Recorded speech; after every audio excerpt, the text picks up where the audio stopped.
ይህንን መልእክት በደንብ አዳምጡ ውድ ቤተሰቦች፣ ይህንን መልእክት በደንብ አዳምጡ። ጓደኛ መክሯቸው መጀመሪያ ላይ እንደነገርኳችሁ ተሳስተው ጠንቋይ ቤት ሲሄዱ በምክር ጠንቋይ ቤት ሲሄዱ ምን እንደሚያጋጥማቸው ደግሞ ከዚህ ቪዲዮ ደግሞ ታያላችሁ። ተቋርነዛ ምንድነው አዳልሞት ነኝ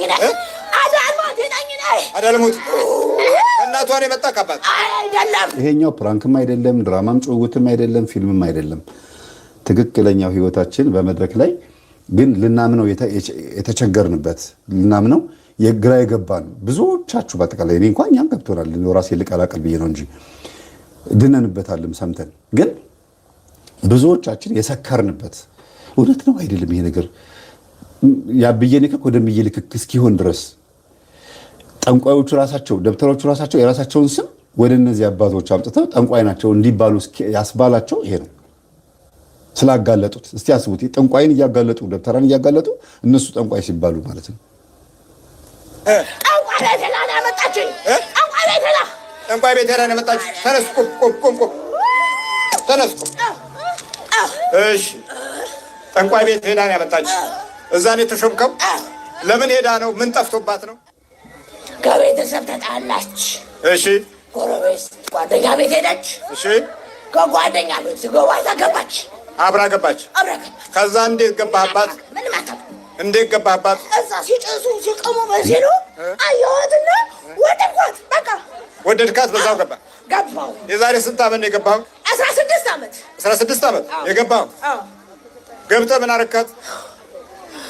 ሁሉ ነገር አረኳት። ይሄ ወደ ባሻ ትውልድ በየጠንቋይ ቤቱ ይሄድና በውስጡ ይታጎራሉ። አለዘሩ ዛሬ ወርስና ይመጣል። ከዛ በኋላ የሚወለደውም የሚኖረውም ኑሮ እጅግ በጣም የመከራ ይሆናል ማለት ነው። እና ውስጧ ገብተህ ታጓራል። ማጓራት የጀመርከው ከተሾምክ በኋላ ነው? የገባው በቃልቻው ወይ በጠንቋዩ ቡዳ እንትን ምግብ ነው ወይስ በምንድን ነው የተማረከው? ማታ ሲቆሙ ቁጭ ብለው ታዳሚዎቹ አብሬ ቁጭ ብዬ ነበርና እሷ ሳያት ወደድኳት። በቃ ያስኳት። ከዛ ማጋራት ጀመርክ? እስቲ እንዴት ነው የምታጓራው?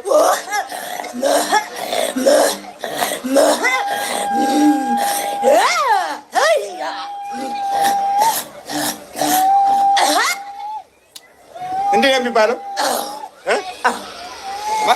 አዳልሞቴ ነው አይደለም። ስም ማን ነው? እኔ ብራለንጋ ነኝ። ብራለንጋ ፊት ነው ለዘዘ አዝሮለዚህ ሰማችሁ? ብራለንጋ ቅድም ያልኳችሁ ማለት ነው። መጽሐፉ ላይ ያነበብኩላችሁ ነው። ያው ሪል የተጻፈውና ያ አንድ ነው። በነገራችን ላይ መሪራ ሳማን በላይ መጽሐፉን የጻፉት ሱዳን ጠረፍ ላይ ጊዮርጊስ የሚባል ቤተክርስቲያን ነበረ። በደርቡሾች ጊዜ ፈርሶ ነው። ደርቡሽ ማለት አፄ ዮሐንስን አንገቱን የቆረጡት ማለት ነው። በጦርነት ያሸንፈውት የቆረጡት የሱዳን ተዋጊዎች ናቸው። ያን ጊዜ ቤተክርስቲያንን አፍርሰው አቃጥለው ነበር እና አባቶች ደግሞ እንደዚህ እንደሚሆን ስላወቁ ቀድሞ መጽሐፍትን ቀብረው ነበረ። በምድር ላይ ቀብረው አፍነውት ነበርና ከብዙ ጊዜ በኋላ ነው መሪራ ሳማን በላይ ብራናውን ያገኙት እና ሲተረጎም ግን የተቀበረ ብራና ወይም ተቆፍሮ የተገኘ ብራና በሙሉ የቤተክርስቲያን ነው ብሎ ስለሚያስቡ እሳቸው ተረጎሙት። ከመጽሐፍቶቻቸው ውስጥ በጣም የምናደድበት መጽሐፍት መጽሐፈ ፈውስ የሚባለውን ነው። የጥንቁልና መጽሐፍ ወይም ደግሞ የስር ማሽቀጠል በጣሾችን መጽሐፍ እንደ ጥሩ ነገር ቆጥረው አሳትመውታል። ምናልባት እሳቸው ላያሳትሙት ይችላሉ። ምናልባት ይሄን ያሳተሙት ልጆቻቸው ሊሆኑ ይችላሉ። እሳቸው ጽፈው አስቀመጡት፣ ልጆቻቸው አሳተሙት ብዬ ነው የማስበው። ለምን በጣም የሚገራሩ መጽሐፍቶች በጻፉበት አንደበትና እጃቸው ይሄን መጽሐፍ ያሳትሙታል ብዬ አላስብም። ግን ደግሞ ከግዕዝ ወደ አማርኛ ተርጉመውታል። ስለዚህ እጃቸው አለበት ማለት ነው። ብዙ ጊዜ ፕሮቴስታንቶች መንገድ ላይ የሚሰጧችሁን ብሮሸር፣ የተለያዩ ፓምፕሌቶች፣ የተለያዩ የሌላ እምነት መጽሐፍቶች፣ ሃይማኖትን ሊበክሉ የሚችሉ ወረቀቶችን ይዛችሁ መታችሁ ጠረጴዛ ላይ ቁጭ ስታደርጉት ልጆች ያገኙትና አንብበውት ሃይማኖት ይቀይራሉ። እንደዚህ መወሰድ መጠለፍም ስላለ አንዳንዴ ምን መጽሐፍ እንደተረጎምን ምን መጽሐፍ አምጥተን እንዳሳተምን ወይም ደግሞ እንዳነበብን እና የመጽሐፍ ደግሞ ሌላ ሰውስ ማንበብ አለበት ወይ ማን እጅ መገኘት አለበት አርቄ ልጣለው ወይ ይጠቅማል ወይ ብሎ ማሰብን የመሰለ ነገር የለም። መሪራ ሳማን በላይ ያነሳዋቸው ለምንድን ነው? ይሄ መንፈስ ስሙ ሲጠራ እዛ መጽሐፍ ላይ ስሙ ስለነበረ ነው። በዚህ የፈውስ ቦታ ላይ የማትሰሙት የመንፈስ ስም የለም። ሁሉም ግን በተዋርሶ ጊዜ የሚጠሩ መናፍስቶች ናቸው። ደብተራዎችም ሆኑ ጠንቋዮች ስማቸውን እየጠሩ አባ ብለው የሚጠሯቸው ወይም ደግሞ አንተ ጌታችን ነህ ብለው የሚጠሯቸው መናፍስት ናቸው እዚህ የሚዋረዱት ያሉት። ይህን መንፈስ ያዋረዱ አባቶች ደግሞ በማን ይዋረዳሉ? መልሰው መናፍስትን በሚዋረሱ ደብተራዎች፣ ማይክሮፎን በጨበጡ ጀሌዎች መልሰው ይሰደባሉ ማለት ነው። ከባሏ አስታጣላታል። ከባሏ ባሏንማ እንወደው ነበር፣ ግን እሷን ፈለገችው። ጥላው ሄደች። አባረርካት። አትጀብራት። አፋታኋት። አሁን ደግሞ አገባች። ብታገባ ያቆረበ እሷንም አስቆረበብኝ። አስቆረባት። የት አለ? ተቃጠልኩ። የት አለ ባሏ? ና ባሏ አይታል። ተቃጠል። እጅ ተፈረ ለሁለት ይጸልያሉ፣ ይሰግዳሉ፣ ይቆርባሉ። መቀመጫ ሰጡኝ። መቀመጫ ሰጡ። አዎ ተቃጠልኩኝ። ምንም የኔ አይደለችም። ገማችኝ። ገማችኝ። አዎ እኔ አለች። ቀጠቀጠችህ። አዎ ባሏ አይታል። እዛ ቁጭ ብሏል። ማነው ስሙ? ብዙነህ ነው። ብዙነህ ብዙነህ አንበሳ። ያው እንግዲህ እንደዚህ ነው ሰው ማለት እንደዚህ ነው። ይኸውልህ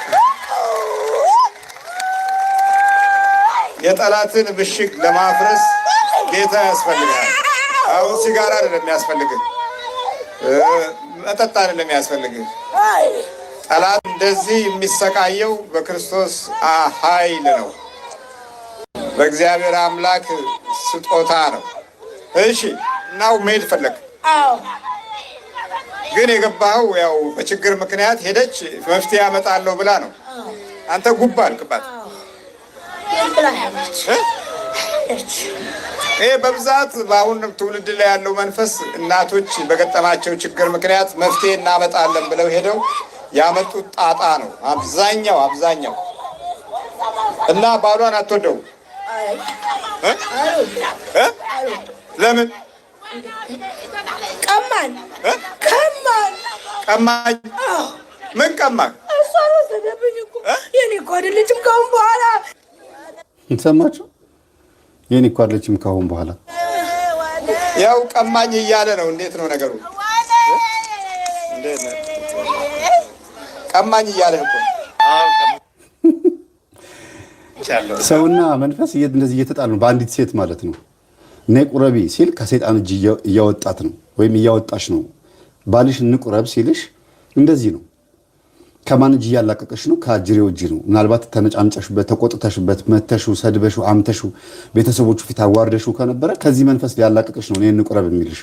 አይን አልተዘጋጀውም፣ ምን ያርግልኛል ቁርባን፣ የመምህር ግርማ ወደዛ በላቸው፣ ይሄን አልፈልግም፣ ይሄ ጠንቋይ ናቸው መምህር ግርማ የምትይ ከሆነ ውስጥሽ ያለው መንፈስ እንዳይያዝ አግብተሽ ልትኖሪ ስለፈለግሽ ነው፣ ወይም ደግሞ ከባልሽ ጋር መኖር ስለማትፈልጊ ነው ማለት ይቻላል። ምክንያቱም አንድ ትዳር ላይ ስንት ጋብቻ ነው የሚፈቀደው? እና ቀማኝ እያለ ነው። ሌላ ኃይል፣ ሌላ መንፈስ በእሷ ሀገር፣ በእሷ ልብስ፣ በእሷ ማንነት እንደ ቱታ ለብሷት የሚያወራ ሌላ መንፈስ አለ። ማየት ብንችል መነጽር ቢሰጠን እንዴት እንደቆመ ማየት ሁሉ እንችላለን። እንኮኮ አድርገው ይሆን አዝለው ይሆን አፏ ውስጥ ተቀምጦ ወይስ ምን ውስጥ ይሆን እንደዚህ የሚያወራው? ቅርጹስ ምን ይመስላል? ስለዚህ ብዙ ጊዜ ሚስትህም እንቁረብ ስትልህ ካለችበት ሴት ዛር አይነ ጥላ እያላቀቀችህና ወደ ጾም ጸሎት እንድትመጡ ከዛ ደግሞ ትዳራችሁን እውነተኛ እንድታረጉት የፌክ የሆነውን ትዳር የእውነተኛ እንድታረጉት ነው እያገዘችህ የነበረው ማለት ነው።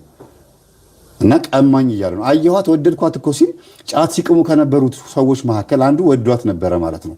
ያን ጊዜ የገባው የቡዳ መንፈስ ከዛ ከሚቅመው ሰው የገባው መንፈስ ቤት ውስጥ ያለ መንፈስ ነበረ። ይሄ መንፈስ ደግሞ ትዳሩ ላይ መጥቶ እንዴት እንደሚበጠብጠው እንዴት እንደሚረብሸው አስቡ። ባልየውን ማለት ነው። ጥሩ መልስ አትመልስለትም። ትነጫነች፣ ትቆጣለች፣ ምናምን በቃ ኃይለኛ ትሆንበታለች። እንፋታ ነው የምትለው፣ አላቀልህም ነው የምትለው። በቃ ብስጭት ትላለች። ራሷን ላትጠብቅ ወይም ደግሞ በጣም ራሷን ጠብቃ የማይጠበቅ ነገር ልታደርግ ትችላለች። መስተፋቅር ቡዳ የዝሙት መንፈስ አንዲት ሴት ላይ አይጠፋም። ዛሩ እንዳለ ሆኖ ዛር የሚያመልኩ ቤተሰቦች ይኖሩም አይኖሩም ዛር በቃ አብዛኛው ይሄን ኤክስፒሪየንስ ከምንድን ነው? ከተጻፈ ሕግ ላይ አይደለም ያገኘነው፣ ከተጠና ጥናት ነው። ዛር የለሁም የሚል ሰው የለም፣ የለበትም የሚባል ሰው የለም ማለት እስኪቻል ድረስ አብዛኛው ሰው ዛር አለበት። አንዲት ሴት ላይ ደግሞ ቡዳ በውበቷ ምክንያት ቡዳ ይገባል ወይም ባነጋገሯ። ከዛ መስተፋቅር ደግሞ በዛ ውበቷ ምክንያት ደግሞ ሊያገባት የሚፈልግ ሰው ያስደግምባታል። የመስተፋቅር መንፈስ ይኖራል።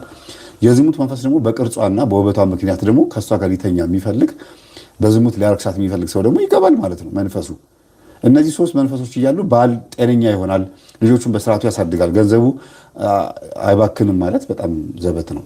እንኪ አስቤዛ ብሎ ሲሰጣት በአንድ ሳምንት እምሽክ የምታደርገው ከሆነ ቤት ውስጥ ማሟላት የሚገባትን ነገር ትታ አባካኝና አውዳሚ የምትሆን ከሆነ ባል እንዲበሳጭ ወይም ጉልበቱ እንዲበዘበዝ ወይም ጸብ እንዲፈጠርና ልጆቹ ጤነኛ እንዳይሆኑ ትዳሩ እንዲበተን ሲንግል ማም እንድትሆን እሱን ሌላ ነገር ውስጥ እንዲልከሰከስ የሚፈልግ መንፈስ አለ ማለት ነው። ትዳር ላይ ስንት ባል አለ? ሚስትየዋ ውስጥ ያለው መንፈስና ያገባችው ባሏ። ትዳር ላይ ስንት ሚስት አለች? ባልየው ውስጥ ያለችው ሴት ዛር አይነ ጥላና ያገባት ሚስቱ አንድ ላይ ስንት ሆነው ይኖራሉ? ወይ 4 ወይ 3 ሆነው ይኖራሉ። ያዝ እንግዲህ ነው። ይሄንን ለመገላገል ነው ጹሙ፣ ጸልዩ እያልን ያለ ነው እንጂ ሌላ ምንም ያላችሁ ነገር የለም። ይሄንን በመናገራችን የምታመልኩት ወይም ደግሞ የምትሉት ድብትርና ነው፣ ስለመንፈስ በማውራታችሁ ልክ አይደላችሁ የምትሉ ከሆነ ጎሄድ ትዳራችሁን ቀጥሉ። የሚሰማን ይሰማናል። እናንተ ግን ተውት፣ በቃ ውጡ፣ ከዚህ እለፉት። ይሄንን እናንተ ደግሞ ምን አላቸው ጌታችን? ህዝቡ በልቶ ጠጥቶ ሲሄድ እናንተ ደግሞ ልትሄዱ ትፈልጋላችሁን? ኑ ተከተሉኝ ያላቸው፣ እጥፍ ዋጋ ሰጣችኋለሁ ያላቸው። ሁሉም የሚሰማውን ሰምቶ ጥቂት ነው የተጠሩት፣ ብዙ ናቸው፣ የተመረጡትን ጥቂት ናቸው ነው የሚለው። ስለዚህ የሚሰማን ይሰማናል የምንለው ለዚህ ነው። ባዕድ አምልኮ ያመለኩ በዚህ ህይወት ውስጥ የኖሩ ሰዎች ናቸው የሚረዱን። ዝም ብለህ በየሰንበት ቤት ከበሮ የደበደብክ በቴዎሎጂ ገብተህ ይሄንን ስነ መለኮት ትምህርት ስለተማርክ ብቻ ሁሉ ነገር ስለምታውቅ ይሄ ትክክል ያለም ስላልክ አይደለም። ወይም ከተማ ላይ ዝም ብለህ ተንደላቀህ እንደፈለክ 12 ድረስ ስለተማርክ ዩኒቨርሲቲ ፒኤችዲ ማስትሬት ምናምን ፕሮፌሰር ስለሆንክ አይደለም። የሆነ የዘለልከው የማታውቀው የሆነ የጎደለ ነገር አለ ከእውቀት ያነስክበት አንድ ጉዳይ አለ። እሱ ነው እንድታውቅ እኛ ኢንፎርሜሽን እየሰጠን ያለ ነው። እኛም ዋጋ የከፈልንበት የቀመስ ነው ማለት ነው። ዋጋ የከፈልንበት ያው ከፈለጋችሁ እሱም ማው ከፈለጋችሁ እኛም ተንከራተንበታል። ተመልከቱ። ይሄ እኔ ድኜ ስመሰክር ያለውበት ፎቶ ነው። ይሄው እዚህ ጋር ተንበርክኬ ተመልከቱ። ይሄ የምታዩት እዛው መንፈሱ ሲወጣልኝ የነበረ ሰዓት ነው። ሳና አይደለም የምናወራው። ያው ይሁት መልክ የራሱ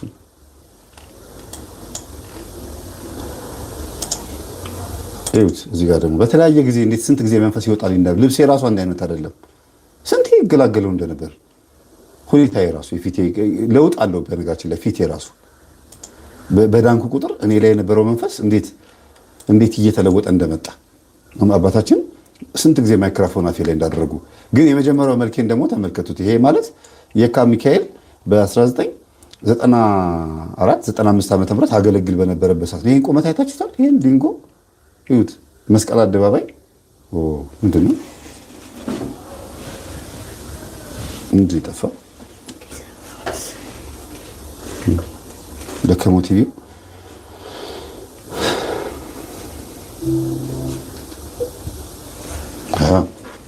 ይሄንን ደግሞ ይሁት ቁመቴ አንገቴ ሁሉ ነገር በጣም ድብዝዝ ብሏል። በእርግጥ ህልም ነው የሚመስለው። በጣም ያስቃል ይሄ ፊቴና እና እሺ። ከዛ ደግሞ ከዚህኛው ፊት ደግሞ ከዛ ከተፈወስኩ በኋላ ደግሞ ተመልከቱት። ይሁት የፊት ለውጥ አያችሁት? የፊት ለውጥ ደግሞ ተመልከቱት። ከዛ እያለ እየቀጠለ ደግሞ ሌላ የመልክ ለውጥ አሁን የምታዩት ፊት ለፊት ደግሞ የምታዩት ደግሞ ይሄ ነው። ይሄ ራሱ አይነ ጥላን ምን ያህል እንደተያዘች እንደተባረረች ማሳያ ነው። ይሄ ቁርበታችንን እንኳን እንዴት ለውጥ ሲለቅ ሲል ይሄ ነው። እና እባካችሁን እንፋታ ከአይነ ጥላ ጋር ወንዶች፣ ሴቶች ደግሞ ቀዳችሁ ላይ ካለው ወንድ አይነ ጥላ ተፋቱ። እንፋታና ትክክለኛውን የመዘጋጃውን ወይም የቤተ ክርስቲያኑን ጋብቻ ወይም ደግሞ የባህሉን ጋብቻ እናጽድቀው ልክ መንግስት እንዳጸደቀልን ማለት ነው። የሚገርም ነው። ሰባቱም ባሎቼ ይሄ እንግዲህ ከኢትዮጵያ ውጭ ያለ ቪዲዮ ነው፣ ግን ኢትዮጵያ ውስጥ ይሄ ራሱ እንዳለ ደግሞ ትሰማላችሁ። ራሳቸው ቤት አላቸው። እነሱም እኔ ነኝ የሰራሁላቸው ትላለች። ፍቅር ለመስራት ሳስብ እኔ በፈለግኩትና በመረጥኩበት ቦታ ነው ፍቅር የማካሄደው። ይህ ደግሞ 7ቱም ባሎቼ ውስጣቸው ቅራኔ እንዳያሳድር አድርጓል። ከ6 ባሎቼ 6 ልጆች አፍርቻለሁ። አንደኛው ባሌ 1 ልጅ ይቀረኛል። አዎ ይሄ በትክክል በኢትዮጵያ ውስጥም አለ። በማንኛውም በክርስትና በእስልምና ሃይማኖት ውስጥም አለ። ግን አለ ማለት ተፈቅዷል ማለት አይደለም። እና ይሄ ያው ቅድም ልደታ ቤተክርስቲያን ስጋው ደግሞ ተቀበለና ዛሬ እጅግ በጣም ደስ የሚል ቀን ነው ብዬ ገና ስጀምር እንደነገርኳችሁ ጠንቋዩ ማለት ነው ከነገረኝ ነገር ውስጥ አንዱ ይሄ ነው። የ13 ልጆች አባት ነው። አስቡት። ከስንት ሚስቶች ነው የወለደው? ከ5 ሚስቶች ነው የወለደው። ከ5 ሚስቶቹ 13 ልጅ። ይሄ ማለት የሚታወቁ ናቸው። ዝም ብለው መጥተው አስረግዤ የሸኘኋቸው የክፍለ ሀገር ደግሞ ብዙ ሴቶች አሉ ነው የሚለው። ልጅ አባቱ አንተ ነህ ብለሽ ልጅሽን እኔ ጋ ይዘሽ እንዳትመጪ፣ ይሄ መጀመሪያ የሰጠውሽ ዘር ማህፀንሽን መክፈቻ ነው፣ መውለድ አልቻልኩም አይደል ያልሽኝ ይላታል። አዎ ስትለው በይ ነይ እንተኛ ይልና አብሯት አልጋ ምናምን ተዘጋጅቷል በስርዓቱ ይተኛሉ።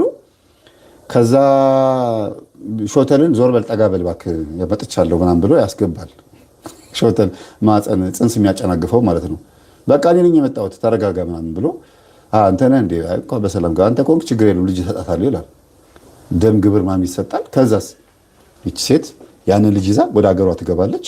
ያንተ ነው ብላ ለባሏ ትነግረዋለች። ልጁ ያንተ ነው ግግም። በዛ በሄደችበት ቀን ተገናኙ ነው የምትባለው እሷ ፅንስ ለማሳሳት እንደዚህ ያደርግ ነበረ። ስለዚህ እነዚህ ቢቆጠሩ 30 ምናምን ልጅ ይኖረኛል አለ። 30 ምናምን ልጅ ይኖረኛል። አራው ያስበላል።